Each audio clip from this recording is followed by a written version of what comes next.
हिंदू धर्म आणि पुराणात भगवान श्री विष्णूंना अग्रदेवता मानलं गेलं. त्यांना या विश्वाचे रक्षकही मानलं जातं. श्री ब्रह्माला सृष्टीचा निर्माता आणि भगवान शिवाला विनाशकर्ता मानलं जातं. विश्वतारकाच्या रूपात श्री विष्णू सतत या ब्रह्मांडावर लक्ष ठेवतात आणि वेळ पडताच त्यात हस्तक्षेपही करतात. मत्स्य अवतार. प्रचलित युगाचा अंत निकट होता. भगवान विष्णूंनी विचार केला की आता प्रलयासाठी काही दिवसच बाकी आहेत. त्यांच्या भक्तांना सुरक्षितपणे पुढल्या युगात नेण्यासाठी काहीतरी करायला हवं. त्याच वेळी त्यांनी पाहिलं की त्यांचा परमभक्त राजर्षी सत्यव्रत अर्घदान करत होता. आपल्या भक्तांना माशाच्या रूपात प्रलयापासून वाचवायचं विष्णूंनी ठरवलं. तेच लोक पुढील युगात मनुच्या रूपात प्रवेश करतील. सत्यव्रताने अर्घ देण्यासाठी हातात पाणी घेताच एक छोटासा मासा त्याच्या हातात आला. सत्यव्रत माशाला कमंडलूतून आपल्या आश्रमात घेऊन गेला. त्या रात्री तो मासा अचानक आकाराने वाढला. सत्यव्रताने तो खडा आश्रमाजवळच्या एका तलावात रिकामा केला. तो मासा आता तलावात गेला, पण काही क्षणातच तो वाढू लागला आणि संपूर्ण तलाव भरून गेला.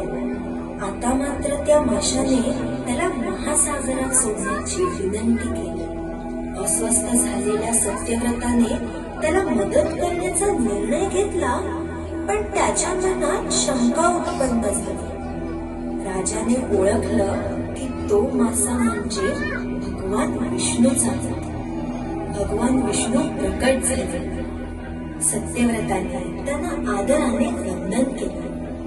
विष्णूंनी सांगितलं की 7 दिवसानंतर महासागरात प्रलय येईल आणि तिन्ही लोक जलमय होतील. त्यांनी राजासाठी एक नौका पाठवायचं वचन दिलं.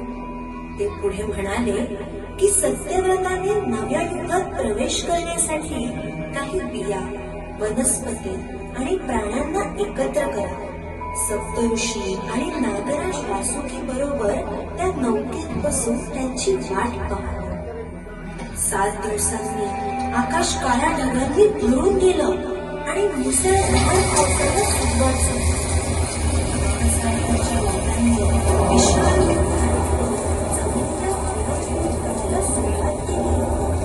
विष्णूंच्या वचनाप्रमाणे त्यांनी नौका पाठवली आणि सगळेजण त्या नौकेत चढले. नौका महासागराच्या विराट लाटांवर वर खाली होऊ लागली. तेवढ्यात त्यांनी पाहिलं की एक मोठा सोनेरी मासा त्यांच्याच दिशेने येत होता. त्याच्या डोक्यावर एक शिंग होतं. त्या माशाने वासुकीची दोरी बनवून त्या दोरीने नौका त्याच्या शिंगाला बांधण्याचा आदेश दिला. त्याने सर्वांना सुरक्षित ठेवण्याचं वचन दिलं. मासा निघाला आणि प्रवासादरम्यान भगवान विष्णूंनी सत्यव्रत आणि सप्तऋषींना सर्वोच्च ज्ञान प्रदान केलं. आज आपण त्याला मत्स्य पुराण म्हणतो. कूर्म अवतार. देवराज इंद्र आणि अन्य देवगण संकटात होते. असुरांनी युद्धात त्यांचा पराभव केला होता. सर्व सेना नष्ट झाली होती आणि आता असुरांसमोर ते असहाय्य होते. ब्रह्मांनी विष्णूंना त्यांच्या येण्याचं कारण सांगितलं आणि त्या कठीण प्रसंगातून बाहेर पडण्याचा मार्ग विचारला. श्री विष्णूंनी सांगितलं की देवगणांना कठोर परिश्रम करून अमरत्व देणारं अमृत मिळवावं लागेल. इंद्र आणि इतर देवगण असुरराज बलीला भेटायला गेले. बलहीन आणि शस्त्रहीन देवांना पाहताच असुर त्यांना कैद करायला सरसावले, पण बलीने त्यांना थांबवलं. त्याने असुरांना समजावलं की असुरांच्या फायद्याचा एखादा प्रस्ताव असेल तर तो ऐकून घेतला पाहिजे. बलीने आदराने इंद्र आणि देवगणांचं स्वागत केलं. इंद्राने त्यांच्या येण्याचं कारण सांगितलं. आपापसातील वैर विसरून एकत्र काम करण्याचा प्रस्ताव ठेवला. तो प्रस्ताव सगळ्यांच्याच फायद्याचा असल्याने बली आणि त्यांच्या मंत्र्यांनी तो स्वीकारला.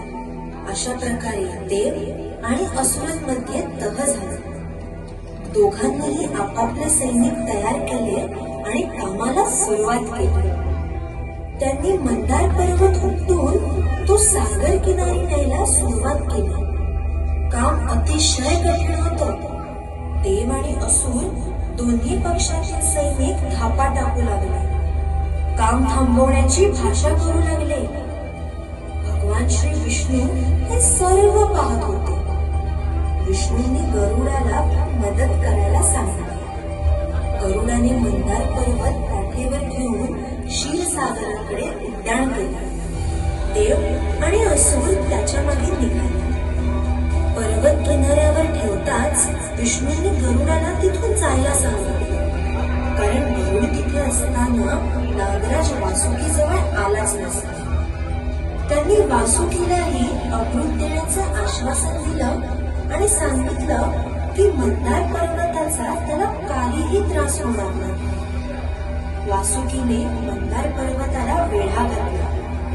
आता विष्णूंनी सगळ्यांना सर्व शक्तीनिशी मंथन सुरू करण्यास सांगितलं.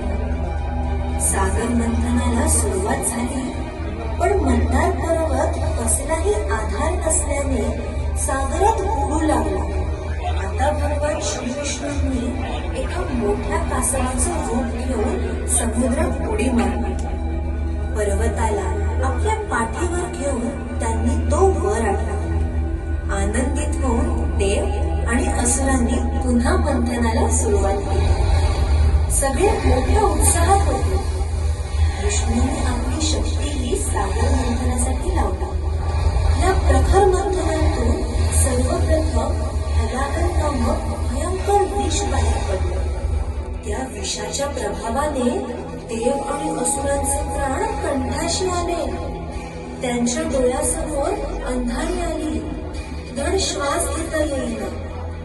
भयभीत होऊन सगळे कैलासावर श्री शंकराला शरण गेले. शंकरांनी ते विष स्वतः प्राशन करून सर्वांना जीवनदान देण्याचं वचन दिलं. त्याप्रमाणे शंकरांनी ते विष प्राशन केले. विष दूर होताच देव आणि असुरांनी पुन्हा मंथनाला सुरुवात केली. हळूहळू एक एक बहुमूल वस्तू सागरातून बाहेर येऊ लागल्या आणि अचानक सागरातून अमरत्व देणाऱ्या अमृताचा कुंभ घेऊन धन्वंतरी प्रकट झाले. अमृताचा कुंभ पाहून असुर खुश झाले आणि शेवटी तह म्हणून असुरांनी तो अमृताचा कुंभ हिसकावून घेतला. आता ते आपापसातच अमृतासाठी भांडू लागले. पण विष्णूंनी कसलेही भांडण न करण्याची आज्ञा केली होती. त्यामुळे देवगण शांत होते. विष्णूंनी देवांना सांगितलं की निराश होण्याची गरज नाही. तसेही सगळे असुर आपापसात भांडणच करत आले. विष्णूंनी आपल्या मायेने असुरांना मोहित करून अमृत देवांना देण्याचं वचन दिलं. विष्णूंनी आता अत्यंत सुंदर स्त्री रूप धारण केले. मोहिनी असुरांकडे गेली. असुर मोहिनीच्या सौंदर्याने घायाळ झाले. ते मोहिनीच्या इतके आहारी गेले की अमृताचा कुंभही त्यांनी तिच्या ताब्यात दिला. मोहिनीने देवांना अमृत वाटायला सुरुवात केली. देवांच्या रांगेच्या शेवटी पोहोचेपर्यंत मोहिनीने काळजीपूर्वक सगळं अमृत संपवलं. अमृत संपल्यावर श्री विष्णूंनी आपलं खरं रूप धारण केलं. असुरांना आता समजलं की त्यांच्यासोबत विश्वासघात झाला आहे. त्यांच्या वाट्याला अमृत आलंच नव्हतं. रागावलेल्या असुरांनी आता सरळ देवगणांवर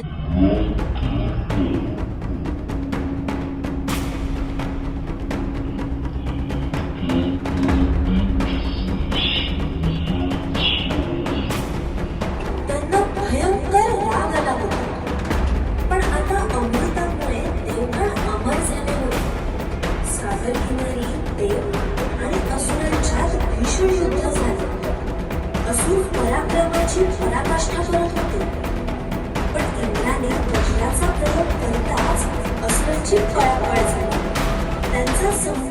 पराभव झाला. देवगण विजयोत्सव करत परतले. वराह अवतार. प्रलयानंतर नव्या युगाची सुरुवात झाली. ब्रह्मा आपल्या निर्मिती कार्यात मग्न असताना भूमिदेवी ब्रह्मांडात कुठेतरी हरवली. स्वयंभू मनु आणि शतरूपा निर्माण झाले आणि ती ब्रह्मदेवासमोर नतमस्तक झाली. स्वयंभूने त्यांना त्यांचे कार्य विचारले आणि त्या नव्या युगात जीवन सुखी करण्याचा राजमार्ग विचारला. ब्रह्माने त्यांना सांगितलं की त्यांनी स्वतःला षड्रिपूंपासून दूर ठेवावं, सद्गुणी मुलांना जन्म द्यावा. ब्रह्माने त्यांना पृथ्वीचं राज्य बहाल केलं आणि आशीर्वाद दिला. तेव्हा स्वयंभूने त्यांना विचारलं की राज्य आहे कुठे, कारण भूमिदेवीचा तर पत्ताच नव्हता. ब्रह्मदेव विचारात पडले. काय करावं ते त्यांना सुचेना. भूमिदेवीला शोधणं तर भागच होतं. त्यांनी श्री विष्णूंचं ध्यान केलं आणि या संकटातून मार्ग दाखवण्याची त्यांना विनंती केली. ब्रह्मदेव ध्यानात असताना त्यांच्या नासिकेतून एक अंगठ्या एवढा वराह बाहेर पडला. ते पाहून ब्रह्मांना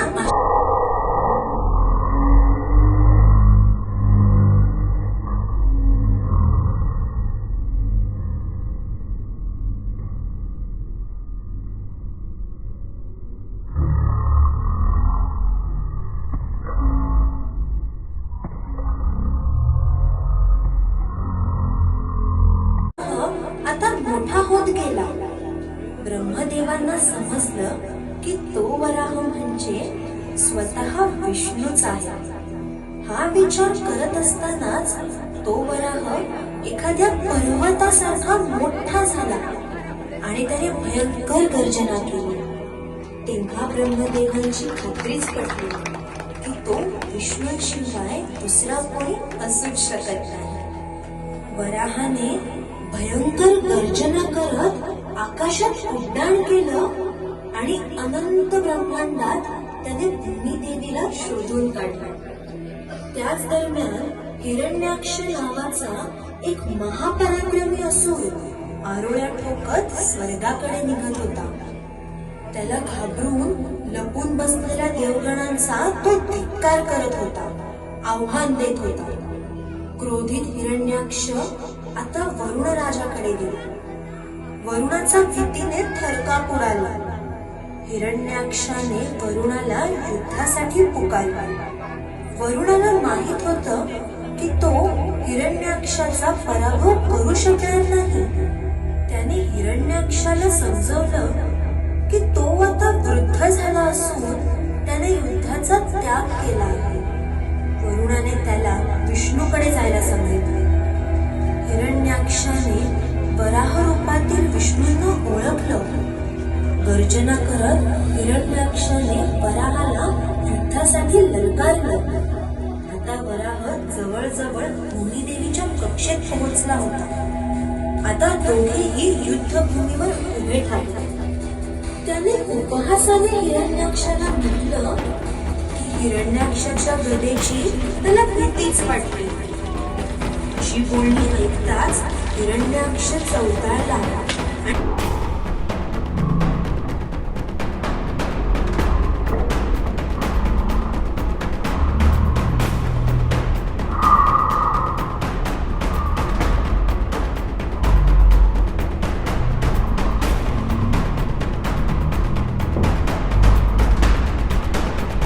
तुटून पडला.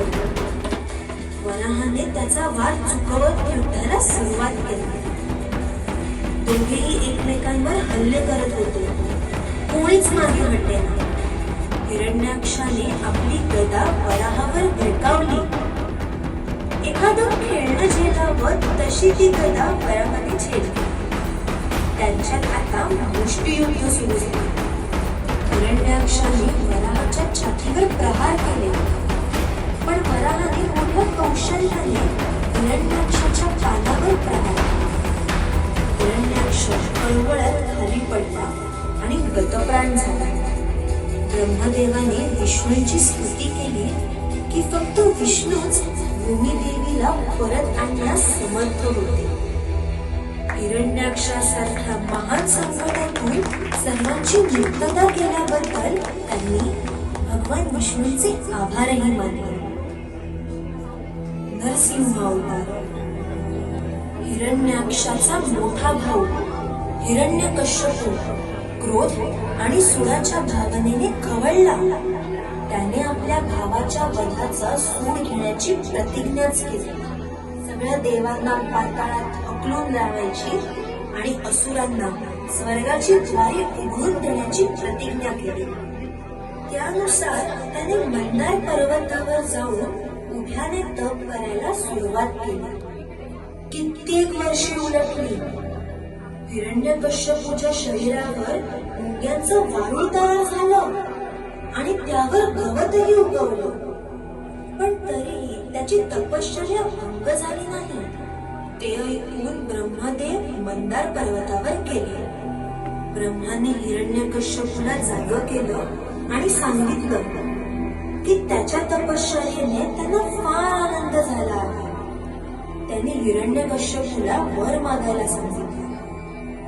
हिरण्यकश्यपूने वर मागितला की त्याला कोणताही मनुष्य अथवा प्राण्याच्या हातून दिवसा किंवा रात्री, आत किंवा बाहेर, जमीन आणि आकाशात मृत्यू येऊ नये. तसेच त्याने तिन्ही लोकांच्या निर्विवाद स्वामित्वाचा वर मागितला.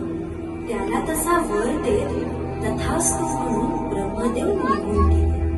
ब्रह्मावर नाराज झालेले देवगण आता पालन करता विष्णूंकडे गेले. विष्णूंना सर्व काही समजलं. विष्णूंनी त्यांना धैर्य दिला आणि सांगितलं की हिरण्यकश्यपूचा मुलगा प्रल्हाद त्यांचा परमभक्त आहे. जेव्हा हिरण्यकश्यपू त्याला मारायचा प्रयत्न करेल तेव्हा ते स्वतः हिरण्यकश्यपूचा वध करतील. प्रल्हादाच्या विष्णू भक्तीमुळे प्रचंड संतापलेला हिरण्यकश्यपू आपल्या मुलाला दूषण देत होता. त्याच्या शत्रूची पूजा करण्याबद्दल त्याला दोष देत होता. विष्णूची पूजा करणं मूर्खपणाचं आहे असं सांगत होता. परंतु श्री विष्णूंच्या भक्तीत पूर्णपणे रममाण झालेल्या प्रल्हादने त्यांच्याकडे लक्षच दिलं नाही. हिरण्यकश्यपूने प्रल्हादला विचारलं की असा अपमान करण्याची हिंमत त्याच्याकडे आलीच कशी. शेवटी प्रल्हादने आपले मौन सोडलंच. त्याने वडिलांना सांगितलं की सर्वव्यापी सर्व शक्तिमान भगवान विष्णूकडून फक्त त्यालाच नाही तर ह्या विश्वातील सर्वांनाच शक्ती मिळते. हे ऐकल्यावर तर हिरण्यकश्यपूचा राग अनावर झाला. तो म्हणाला की मी आता तुझा वधच करतो. बघतो तुला कोण वाचवतो ते. त्याने प्रल्हादला हिणवलं की विष्णू जर सर्वव्यापी आहे तर तो ह्या खांबातही असेल. त्याने प्रल्हादला आपला बचाव करण्यासाठी विष्णूला बोलवायला सांगितलं. भयंकर आवाज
नरसिंहाने हिरण्यकश्यपूला आपल्या मागं घेतला.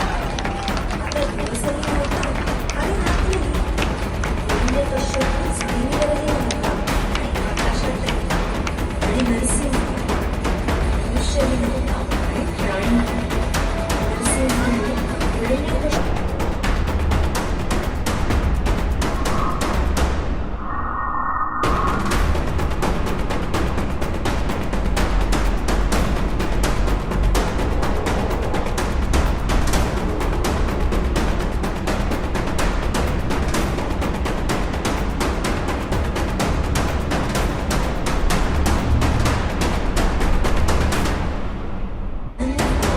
त्याचा वध केला.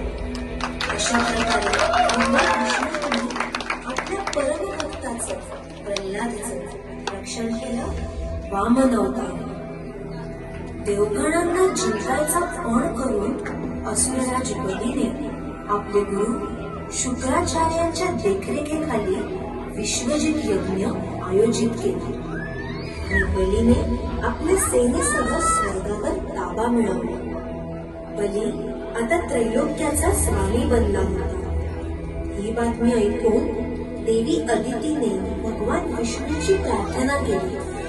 विष्णूंनी तिला सांगितलं की बली अजिंक्य आहे, पण तरीही ते तिच्या पुत्रांचं रक्षण करतात. श्री विष्णूंनी एका बटू ब्राह्मणाचं रूप घेतलं आणि काही दिवसांनी बलीच्या यज्ञाच्या ठिकाणी गेले.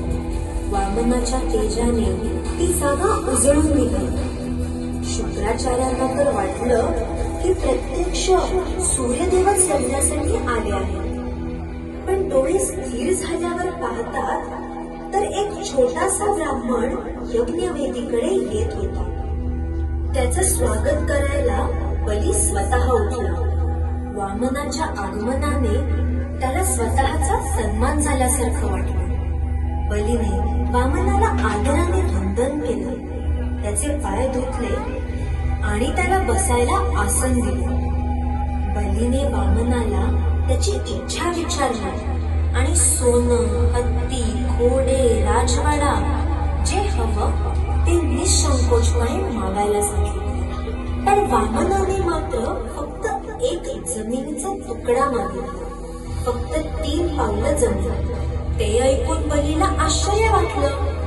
त्याला वाटलं की वामनाच्या लहान वयामुळे त्याला नीट समजलं नसावं, कारण बली त्याला त्रैलोक्याचं राज्य द्यायला तयार झाला असताना वामनानं फक्त 3 पावलं जमीन मागितली होती.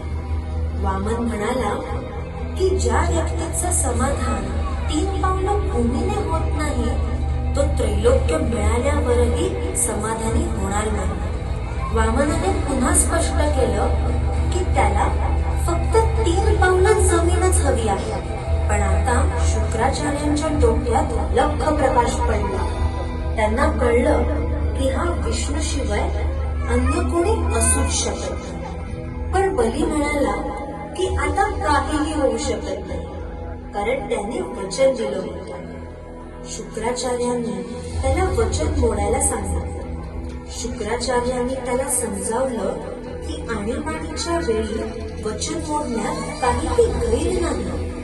बली स्वतःचं आणि स्वतःच्या वंशजांचं भविष्य संकटात टाकत. एका क्षणासाठी बली स्तब्ध झाला, पण नंतर तो म्हणाला की महान भक्त प्रल्हादाचा नातू बली काहीही झालं तरी आपलं वचन मोडणार नाही. काहीही झालं तरी तो वामनाला 3 पावलं जमीन देणारच. बलीने आपला सल्ला नाकारलेला पाहून शुक्राचार्यांना भयंकर राग आला आणि त्यांनी बलीला शाप दिला की त्याचं आणि असुरांचं निश्चित पतन होईल. पण वामनाचा आकार आता वाढू लागला. बली आणि अन्य ऋषी ते पाहून आश्चर्यचकित झाले. वामनाने 3 पावलं मोजायला सुरुवात केली. आपल्या पहिल्या पावलाने त्याने संपूर्ण पृथ्वी आणि दुसऱ्या पावलाने स्वर्ग व्यापून टाकला. त्याने बलीला विचारलं की त्याने 3 पावलं जमीन देण्याचं वचन दिलं, पण आता त्याच्याकडे द्यायला काहीच उरलं नाही. वचन कसं पूर्ण करणार? हे ऐकून बली हसला. त्याने वामनासमोर आपलं मस्तक झुकवलं आणि वामनाला तिसरं पाऊल त्याच्या डोक्यावर ठेवायला सांगितलं. बली म्हणाला की आता यापेक्षा मौल्यवान त्याच्याकडे दुसरं काहीच नाही. बलीचं उत्तर ऐकून वामन प्रसन्न झाला. आपल्या गुरूंनी शाप दिला असूनही त्याने दिलेलं वचन पाळलं होतं. कठोर संकटातही बलीचं धैर्य असामान्य होतं. वामनाने बलीला विष्णू लोकात स्थान दिलं, जे देवगणांनाही दुर्लभ होतं. तसंच वामनाने बलीला अमरत्व आणि त्या संपूर्ण युगात त्रैलोक्याच्या स्वामित्वाचं वरदान दिलं. परशुराम अवतार. कात्यवीर अर्जुन हैहय वंशाचा राजा होता. त्याने श्री दत्तात्रयांना प्रसन्न करून अनेक वरदानं प्राप्त केली होती. त्यामुळे तो अजिंक्य बनला होता. पण त्याने आपल्या शक्तीचा दुरुपयोग केला आणि तो एक क्रूर राजा म्हणून प्रसिद्ध झाला. कात्यवीर अर्जुन आणि त्याच्या वंशजांचा नाश करण्यासाठी भगवान श्री विष्णूंनी परशुराम अवतार धारण करून पृथ्वीवर जन्म घेतला. ऋषी जमदग्नी आणि माता रेणुका परशुरामाचे माता पिता होते. ब्राह्मण कुलात जन्म घेऊनही परशुराम सर्व प्रकारच्या शस्त्रास्त्र विद्येत प्रवीण होता. परशुवर त्याचं विशेष प्रभुत्व होतं. एके दिवशी परशुराम आपल्या भावंडांसह जंगलात गेला असताना कात्यवीर अर्जुन जमदग्नीच्या आश्रमात आला. जमदग्नींनी त्याचं स्वागत केलं. राजा आणि त्याच्या सैनिकांचा आदरातिथ्य करून कामधेनूच्या कृपेने त्यांना इच्छित भोजनही दिले. पण कात्यवीर अर्जुनाच्या मनात आलं की कामधेनू जर इतक्या लोकांना सहज भोजन देऊ शकत असेल तर ती राजाकडे असली पाहिजे. त्याने आपल्या सैनिकांना कामधेनू आणि तिच्या वासराला पकडून आपल्या राज्यात नेण्याची आज्ञा दिली. काही दिवसांनी परशुराम परत आल्यावर जमदग्नींनी त्याला कामधेनू आणि तिच्या वासराला कात्यवीरार्जुनाने बळजबरीने नेल्याचं सांगितलं. परशुरामाने वडिलांना शांत केलं आणि कामधेनू परत आणण्याचं वचन दिलं. राजाचं हे घृणास्पद कृत्य ऐकून तो संतापला होता. आपला परशु घेऊन क्रोधित परशुराम कात्यवीरार्जुनाची राजधानी महिष्मतीला गेला. कात्यवीरार्जुन स्वतः युद्धभूमीवर गेला. कात्यवीरार्जुनाने पराक्रमाची पराकाष्ठा केली, पण परशुरामाने आपल्या परशुने त्याचे दोन्ही हात कापून टाकले आणि त्यानंतर एका वारातच त्याने कात्यवीरार्जुनाचा वध केला. कामधेनू आणि तिच्या वासराला घेऊन परशुराम परत आश्रमात आला आणि सर्व काही पूर्ववत झाले. पण ही शांती जास्त दिवस टिकू शकली नाही. कात्यवीरार्जुनाच्या मुलांनी आपल्या वडिलांचा वधाचा सूड घेण्याची प्रतिज्ञा केली. एक दिवस परशुराम दूर जंगलात गेले असता ते सगळे वडिलांच्या वधाचा सूड घ्यायला आश्रमात आले. रेणुकेने विनवण्या करूनही त्यांनी जमदग्नीवर हल्ला केला आणि त्यांचा शिरच्छेद केला. त्यांनी रेणुकेला सर्व हकीकत विचारली, पण रेणुका धड उत्तर देण्याच्याही मनस्थितीत नव्हती. दुःख आणि क्रोधाने परशुरामांनी प्रतिज्ञा केली, ज्या दुष्टांनी त्यांच्या आईला 21 वेळा छातीवर आघात करायला लावले त्या दुष्टांचा निर्वंश करून 21 वेळा ते या पृथ्वीवरून क्षत्रियांचा नाश करतील. त्याप्रमाणे आपला परशु घेऊन आपले अवतार कार्य पूर्ण करायला परशुराम बाहेर पडले. अशा प्रकारे भगवान श्री विष्णूंनी आपल्या परशुराम अवतारात सज्जनांना त्रास देणाऱ्या उन्मत्त क्षत्रियांचा नाश केला. कल्की अवतार. भगवान श्री विष्णूंनी आपल्या 7व्या अवतारात श्री रामाच्या रूपात या पृथ्वीवर जन्म घेऊन दुष्ट रावणाचा वध केला. त्यानंतर द्वापार युगात भगवान श्री विष्णूंनी आपल्या सर्वात मोहमय आणि पूर्णावतार म्हणजेच श्रीकृष्णाच्या रूपात या पृथ्वीवर जन्म घेतला. जीवनात अंतिम मोक्ष प्राप्तीसाठी श्रीमद भगवद्गीतेच्या स्वरूपात त्यांनी मानव जातीला परमोच्च ज्ञान प्रदान केलं. श्रीकृष्ण अवताराच्या समाप्तीबरोबरच कलयुगाचा आरंभ झाला. हिंदू धर्म आपले सत्व गमावून बसला. वेदांच्या सत्यतेवर शंका विचारल्या जाऊ लागल्या. श्रद्धेची जागा शून्य कर्मकांडांना घेतली. तेव्हा भगवान श्री विष्णूंनी या पृथ्वीवर सिद्धार्थ रूपाने जन्म घेतला, ज्याला आपण गौतम बुद्ध म्हणून ओळखतो. भगवान बुद्धांनी आपल्याला शांती आणि सद्भावनेची शिकवण दिली.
या अप्रतिम सादरीकरणानंतर मी मंचावर आमंत्रित करतो या नाटकाचे लेखक संयोजक